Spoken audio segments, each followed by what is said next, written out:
Ross Larter sluit nou by my aan om te gesels oor sy boek How to Make Money on the Stock Exchange. Hallo Ross. Ross, give us an idea, where did the idea for this book come about? Well, I hadn't ever considered writing a book, actually, but I was approached by Penguin Books, and they asked me to consider writing a book teaching the layman, the ordinary South African, how to make use of and how to benefit from the stock exchange. Yeah. Were you always a businessman or always a trader, or was this all new to you? No, the stock exchange was new to me, definitely. Well, that's a good couple of years ago now. 14 years I've been involved in the stock market. But before that, no, I wasn't in business at all. In fact, I was co-founder of a private school in a little Eastern Cape town called Berkeley East. And we were running the school, my wife and I, and a whole lot of staff members, obviously. And we weren't business people, but the school was run as a business. You know, we had to get a whole lot of staff on board and so on. And so we were not business people to start off with, no. Yeah. How did you get into trading? What was your initial steps into it?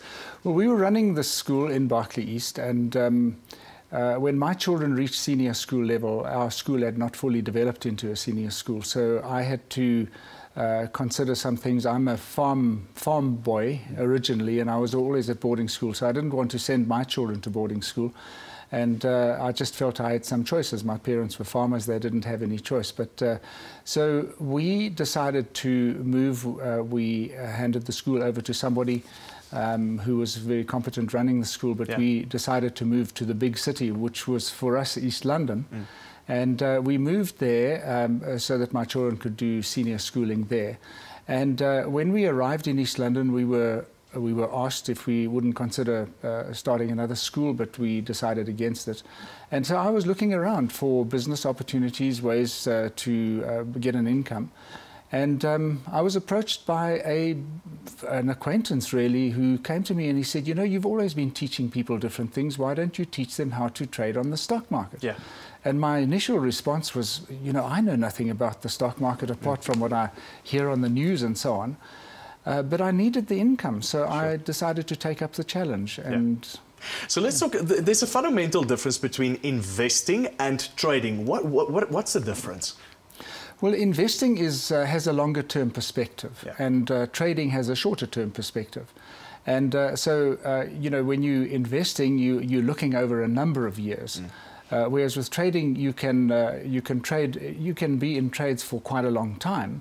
But there is a shorter-term perspective, so there's a lot more effort needed to put into it, possibly. But yeah, it's got a shorter-term perspective. So what's your advice to, say, someone that sits at home and they get some inheritance and I've got 100,000 Rand? How exactly is that process of actually getting into trading? What I would suggest that somebody does, first of all, not to put all your money into trading. You know, invest your money, but certainly take a certain portion of it, and firstly learn how to trade.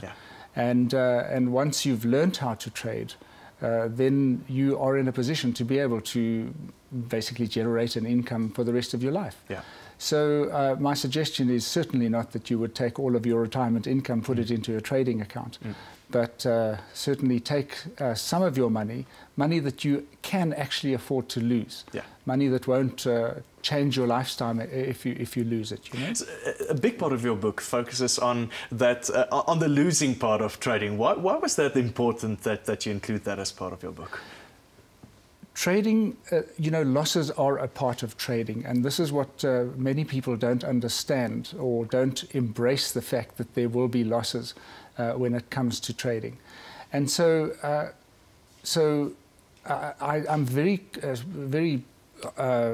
you know, focused on the fact that you have to decide up front how much you're prepared to lose before you actually enter a trade, because nobody gets it right all the time. Absolutely. So take me through a typical day in the life of the trader with your advice in the book. How would that look like?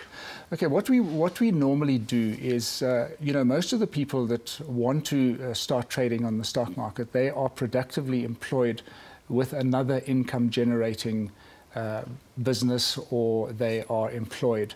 And so they haven't got time to sit in front of a computer watching the markets all the time. And a lot of people think that that's what trading is. Yeah. Now, of course, you can. If you're a full-time trader, you sit and watch the computer all day, the markets and so on.